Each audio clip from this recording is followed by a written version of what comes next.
What's up everybody, my name is Tommy Franco. I'm a junior at Roger Williams University and I plan on majoring in mechanical engineering.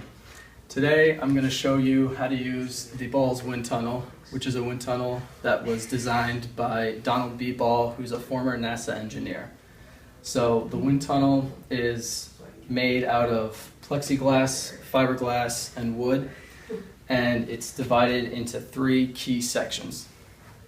So the first section is the entrance cone, and the entrance cone has, as you can see, a honeycomb like mesh, if you will, which will straighten out any swirls that the fan pulls in.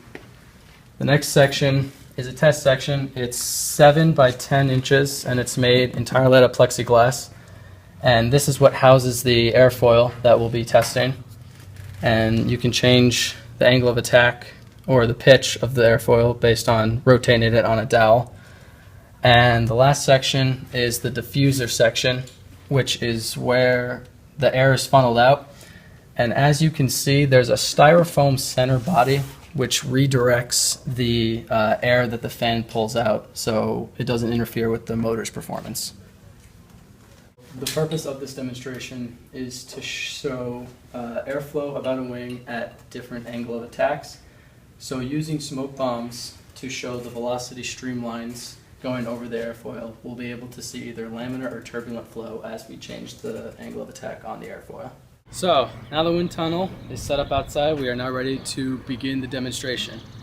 For the purpose of this demonstration, we are going to assume that the airplane is going to be taking off, so the airflow over the airfoil is going to be very fast, and after a certain period of time we'll begin to change the angle of attack. We're also going to assume that it's a standard aircraft, so we'll use a fairly small airfoil with a low camber, and as you can see, the chord line here separates your upper and lower camber, and you have your leading edge and your trailing edge. So this is going to work by dropping smoke bombs into the holding chamber, and as the smoke begins to dissipate, it'll travel up through this metal tube and it'll travel into the test section. The air will then be pulled by the fan and you'll be able to see streamlines very, very clearly. So without further ado, let's begin the demonstration. We are now going to light the smoke bombs.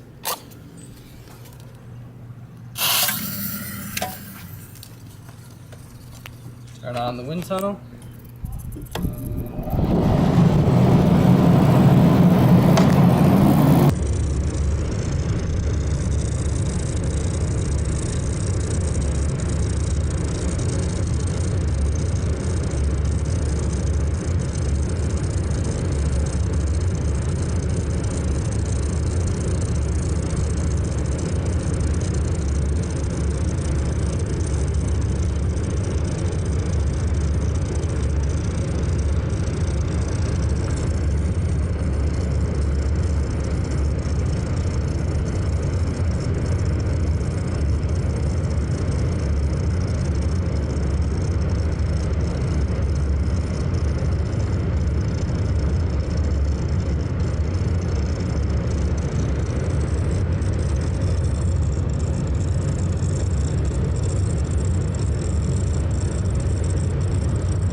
So, as we could see from the demonstration, at zero angle of attack, the flow was pretty laminar over the airfoil. As the angle of attack began to increase, less and less air was going over the top and more air was being redirected down, which, yes, will give you more lift. However, too much lift will cause no airflow over the top, and this is how a plane would stall out. We can see from this diagram that as the angle of attack increases, the streamlines become more scrunched together. Air moving over the top is in a low pressure system and is at a very high speed, whereas the air underneath the airfoil is in a high pressure system and is at a slower moving speed in comparison to the air going over the top.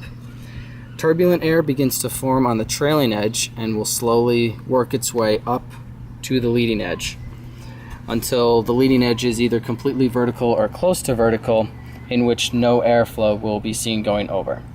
And this is how a plane is stalled, and the one way to get out of a stall is to dip down to regain that formation between the boundary layer.